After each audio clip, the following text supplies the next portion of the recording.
여기 한때 한국의 문화와 삶을 단순하고 별다른 매력이 없고 그저 평범한 곳일 뿐이야 라고 생각하는 영국의 탐사 기자가 있습니다.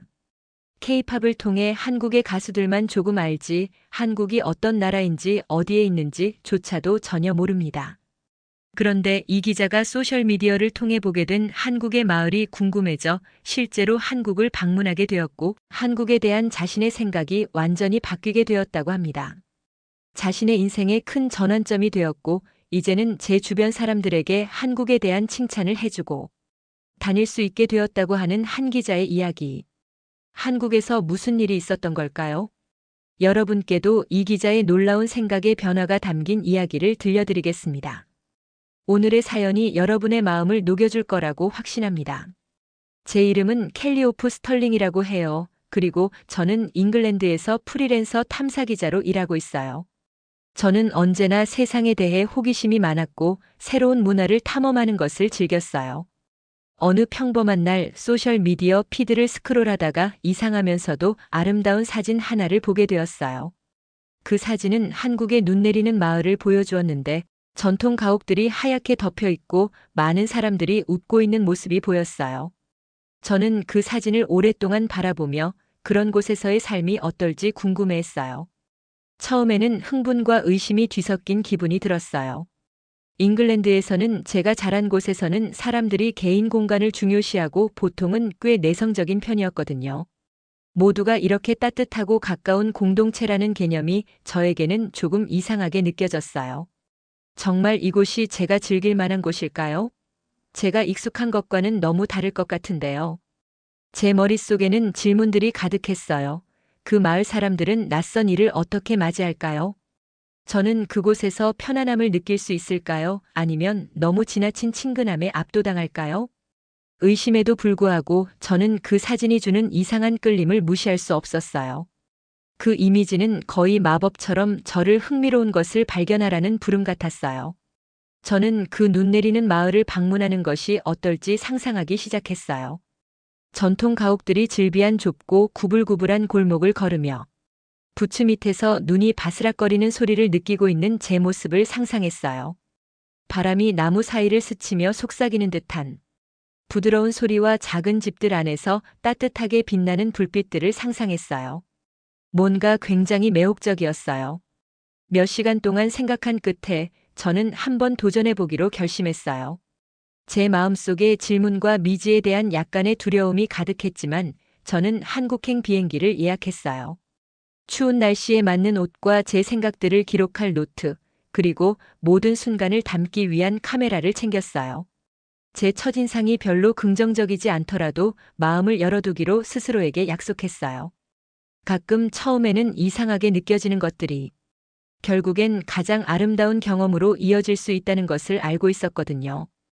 영국을 떠난 날 저는 긴장과 설렘이 뒤섞인 기분을 느꼈어요.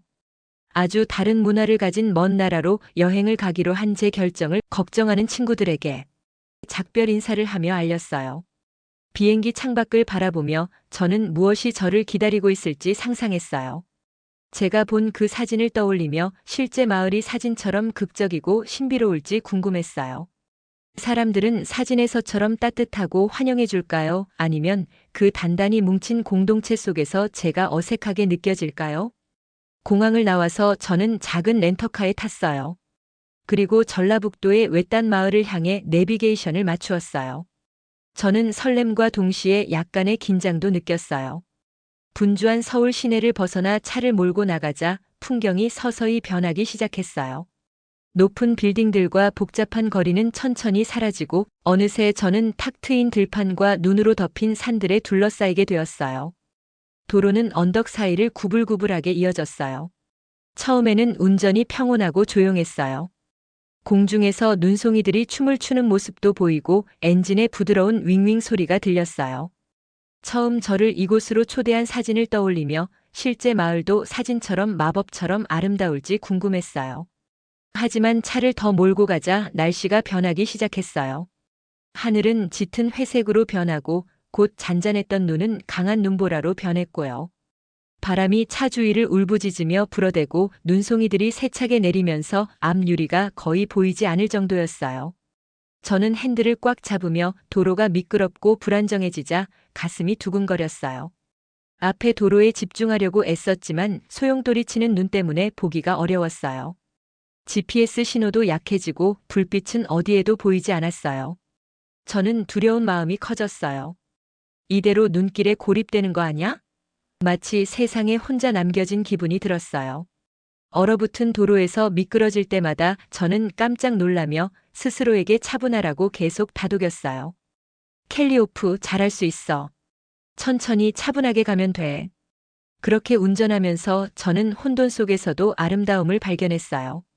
소용돌이치는 눈과 어두운 하늘이 어우러져 무섭기도 하면서 동시에 아름다운 장면을 만들어냈어요. 마치 자연이 저만을 위해 거대한 쇼를 펼쳐주는 것 같았어요. 눈보라는 제 용기를 시험하는 것 같았고, 이 도전적인 도로 위에 한순간이 신비로운 마을을 발견하는데 한 걸음씩 가까워지는 느낌이 들었어요.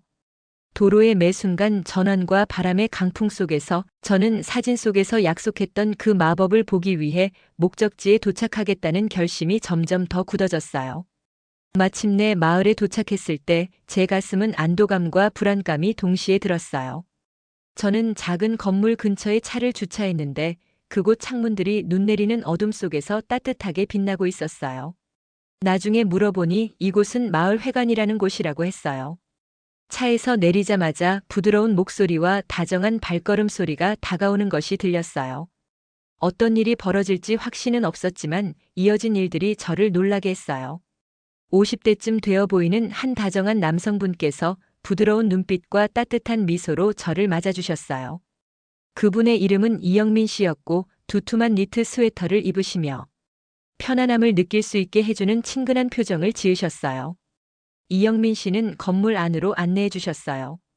그분을 따라 안으로 들어가자마자 저는 바퀴 거친 폭설과는 달리 방 안에서 느껴지는 따뜻함과 편안함을 온몸으로 느낄 수 있었어요. 실내에서 저는 한 무리의 연세 지긋하신 마을 사람들을 만났어요.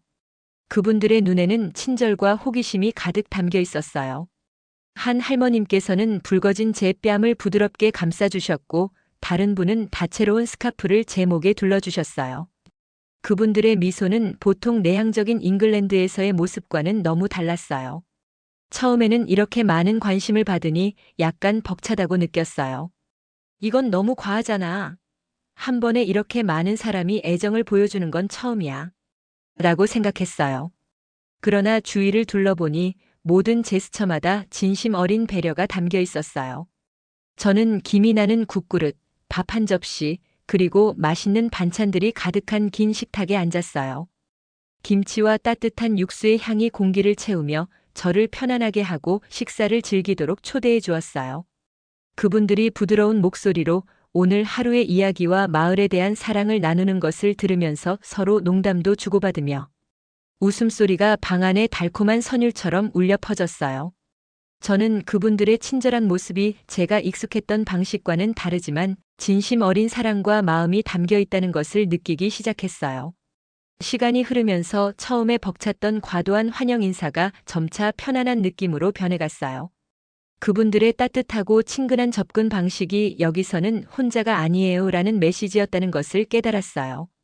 한 사람 한 사람의 미소와 다정한 말 한마디에 제 마음은 점점 부드러워졌어요. 처음에는 너무 가까워지는 것에 대한 의구심이 있었지만 이제는 그분들의 행동 뒤에 있는 진심을 느낄 수 있었어요. 이곳은 모든 사람이 서로를 도우며 낯선 이도 곧 가족의 일부가 될 수 있는 곳이었어요. 저는 감사한 마음과 함께 이분들의 삶의 방식을 더 많이 배우고 싶어졌어요. 다음 날 아침에 일어나자 차가운 공기가 상쾌하고 맑게 느껴졌어요. 저는 창문을 열었는데 마을이 여전히 부드러운 눈담요로 덮여 있는 모습이었어요. 밤새 몰아치던 폭설은 잦아들어 거리는 조용하고 평화로워졌어요. 마을 사람들께서 마을 회관 주변 길에 쌓인 눈을 치우는 자고 하셨어요. 처음에는 저는 기자이지 눈 치우는 사람이 아니잖아요. 라고 생각하며 하기 싫었어요. 그런데 곧 한 어르신께서 작은 삽을 건네며 여기는 모두가 함께 생활하는 곳이에요. 다 같이 해요. 라고 말씀해 주셨어요.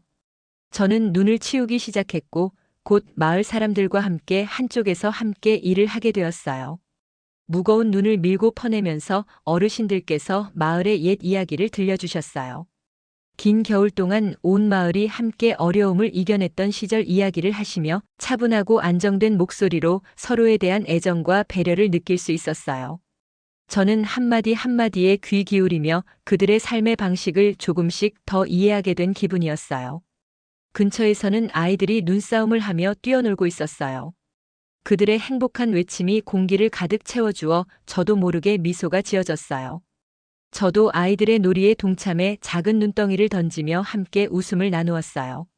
눈 속에서 함께 노는 단순한 행동이 저를 주변 사람들과 더욱 가까워지고 있다고 느끼게 해주었어요. 아침이 끝나갈 무렵 우리의 노력 덕분에 길이 훨씬 안전해졌고 마을 회관은 맑은 하늘 아래서도 밝고 아늑하게 보였어요. 저는 이 공동의 노력이 한 부분이 된 것에 대해 기쁨을 느꼈어요. 눈을 치우는 일이 단순히 길을 안전하게 만드는 것만이 아니라 함께하는 팀워크와 배려의 순간을 나누는 것임을 깨달았어요. 작업이 끝난 후 한마을 분께서 따뜻한 차 한 잔을 가져다 주셨어요. 저는 그분들과 함께 앉아 더 많은 이야기를 들으며 웃음을 나누었어요. 그 평화로운 순간 속에서 이 마을의 삶이 단순한 친절과 함께하는 노력 위에 세워졌다는 것을 이해하게 되었어요. 처음에는 너무 가까워지는 것에 대한 의구심이 있었지만 이제는 마을 사람들의 따뜻한 마음과 서로 도우려는 의지가 이곳을 특별하게 만드는 이유임을 깨달았어요. 하루가 저물면서 저는 이곳에 제가 속해 있다는 느낌을 받았어요. 앞으로 마을에서의 매일이 기대되었고 사람들과 공동체의 진정한 의미에 대해 더 배우고 싶다는 마음이 커져갔어요. 오랜 하루 동안 힘들게 일한 후 마을 사람들께서 마을 회관에서 함께 큰 식사를 하자고 하셨어요. 눈 치우느라 추위와 피곤함이 남아 있었지만 어떤 음식을 먹을 수 있을지에 대한 호기심으로 가득 차 있었어요. 따뜻한 방으로 다시 들어서자 긴 식탁 위에 맛있어 보이는 여러 가지 음식들이 가득 놓여 있는 것을 보았어요. 밥그릇, 다채로운 채소 접시, 그리고 정말 군침 도는 다양한 반찬들이 있었어요. 모두가 한자리에 모여서 방 안은 다정한 대화와 웃음소리로 가득 찼어요. 저는 마을 사람들과 함께 자리에 앉으며 오랜만에 느껴보는 편안함을 만끽했어요. 이영민 씨께서 다정한 미소를 지으며 우리 마을에서는 자주 식사를 함께 나누며 서로에 대한 애정을 표현해요. 같이 먹고 같이 웃고 서로의 이야기를 들어주죠. 라고 설명해 주셨어요. 그 말씀이 저도 모두와 하나가 된 듯한 연결감을 느낄 수 있었어요. 식사가 시작되자 저는 모든 음식을 큰 흥미를 가지고 맛보았어요. 영국에서 익숙한 음식들과는 너무나 달라서 놀라웠어요. 매콤한 김치의 자극적인 맛, 절임 채소의 달콤한 풍미, 그리고 든든한 국물의 따뜻한 맛을 하나하나 음미했어요. 한 입 한 입이 전통과 사랑의 이야기를 담고 있었어요. 저는 마을 사람들의 삶이 서로를 나누고 배려하는 데에 뿌리를 두고 있다는 것을 조금씩 이해하기 시작했어요. 입안에 음식이 머무는 사이 어르신들께서 과거의 이야기들을 들려주셨어요. 힘든 겨울을 어떻게 견뎌냈고 어려운 시기마다 서로를 어떻게 도와왔는지 이야기하셨는데 그들의 부드러운 목소리와 눈빛에서 그리움이 느껴졌어요. 마치 그들의 이야기가 제 세상과 그들의 세상을 잇는 다리처럼 느껴져서 저도 그들과 깊은 연결감을 느꼈어요. 식사의 한가운데에서 한마을 분께서 우리 마을이 어떠세요? 라고 물으셨어요. 저는 깊이 한숨을 내쉬며 서로를 배려하는 마음 속에서 진정한 행복을 배우고 있어요. 여기에 모든 분들의 친절한 행동이 이곳을 특별하게 만들어요. 라고 대답했어요. 마을 사람들은 따뜻하게 웃어주셨고 제 마음도 서서히 변하기 시작하는 것을 느꼈어요. 그날 느낀 기쁨과 깨달음은 정말 컸어요. 처음에는 약간 불안했지만 마을 사람들의 따뜻함과 솔직한 마음이 진실하다는 것을 깨달았어요. 그분들의 삶의 방식은 서로를 돌보는 것이 얼마나 아름다운지 보여주었어요. 비록 제가 이전에 알던 것과는 많이 달랐지만 말이에요. 그 순간 저는 진정으로 집에 온 것 같은 느낌을 받았어요. 마을에서의 마지막 날 저는 기쁘면서도 약간은 슬픈 마음으로 일어났어요. 이곳 사람들의 따뜻함과 소박한 삶이 그리울 거라는 걸 알았거든요. 아침 공기는 상쾌했고 부드러운 햇살 아래서 눈이 천천히 녹기 시작했어요. 작은 방을 나서며 깊게 한숨을 들이마시니 차가운 공기가 제 폐 속으로 스며드는 걸 느꼈어요. 모두가 음식으로 가득 찬 큰 식탁에 모였어요. 식탁 위에는 김이 나는 밥그릇, 매콤한 김치, 그리고 아이들이 함께 준비한 달콤한 간식 등 아름다운 음식들이 어우러져 있었어요. 저는 마을 사람들과 함께 앉아 마지막 이야기를 나누었어요. 그분들의 목소리는 부드럽고 희망으로 가득 차 있었고 저희가 쌓아온 유대감이 얼마나 단단한지를 느낄 수 있었어요. 잠시 후 이영민 씨께서 제 옆에 앉으시며 제 눈을 바라보셨어요. 켈리오프 처음 오실 때는 걱정이 많으셨죠. 그런데 이제는 우리 진심을 보셨잖아요. 저희는 서로를 깊이 아끼며 이제는 당신도 우리와 한 가족처럼 여기게 되었어요. 그 말씀에 제 마음은 깊이 감동했어요. 처음에는 너무 가까워지는 게 불안했지만 이제는 그분들의 배려와 따뜻함이 얼마나 아름다운지 깨달았어요. 저는 웃으며 여기 있게 되어 영광이에요. 사랑과 우정, 그리고 공동체의 진정한 의미를 많이 배웠어요. 라고 대답했어요. 식사를 하는 동안 웃음소리가 방 안을 가득 채웠어요. 저도 함께 어울리며 웃음과 공유되는 순간마다 제 마음이 가벼워지는 걸 느꼈어요. 이제 떠날 시간이 다가왔다는 걸 알면서도 제 마음의 한 조각은 이 마을에 영원히 남아있을 것임을 확신했어요. 떠날 시간이 되자 마을 사람들께서 모여서 작별 인사를 해주셨어요. 따뜻한 포옹과 부드럽게 등을 두드려 주시며 손수 만든 음식도 많이 담아주셨어요. 작별 인사를 하며 눈시울이 붉어졌어요. 저는 언젠가 꼭 다시 올 거라고 이번엔 단순한 방문객이 아니라 친구이자 한 가족의 일부로 돌아오겠다고 약속드렸어요. 마을 사람들도 언제든지 오고 싶을 때 오라고 말씀해 주셨어요. 마을을 떠나 차를 몰고 가면서 마지막으로 뒤를 돌아보았어요. 마을 회관, 웃고 있는 얼굴들, 그리고 저희가 쌓은 굳건한 유대감이 제 마음에 깊이 새겨졌어요. 처음 가졌던 의구심이 완전히 달라졌음을 깨달았어요. 마을 사람들의 친절함과 따뜻함이 제게 인생의 새로운 이해를 선사해 주었어요. 저는 변화된 마음과 영원히 간직할 새로운 우정을 안고 영국으로 돌아왔어요. 지금도 가끔씩 그곳이 생각이 나요. 그때 소셜미디어로 본 사진 한 장이 저를 그곳으로 가게 만들었고 세상을 바라보는 저의 시선이 달라졌다는 것을 알게 되었어요. 그 마을에서의 일주일은 제게 평생을 잊지 못할 선물이었어요. 언젠가 시간이 지나서 다시 그곳을 가게 된다면 그때 만난 마을 어른들이 계실지는 모르겠지만 꼭 다시 한번 찾아뵙고 인사를 드리고 싶어요. 그분들의 따뜻함과 함께 웃으면서 먹던 식사가 그립네요. 오늘의 사연은 여기까지입니다. 한국의 작은 마을에서 외국인의 느낀 정을 담은 따뜻한 이야기. 우리나라도 외국과 같이 개인적으로 변해가는 시기에 전해드리는 따뜻한 이야기 어떠셨나요? 오늘 사연의 주인공인 켈리오프처럼 따뜻한 정을 느끼셨죠? 멀리까지는 아니더라도 우리 어머니, 아버지, 할머니, 할아버지께 전화 한 통 드리는 건 어떨까요? 오늘도 부족하지만 긴 영상 시청해 주셔서 감사합니다. 구독과 좋아요는 영상을 만드는 데 큰 힘이 됩니다. 또 다른 감동적인 이야기로 찾아뵙겠습니다.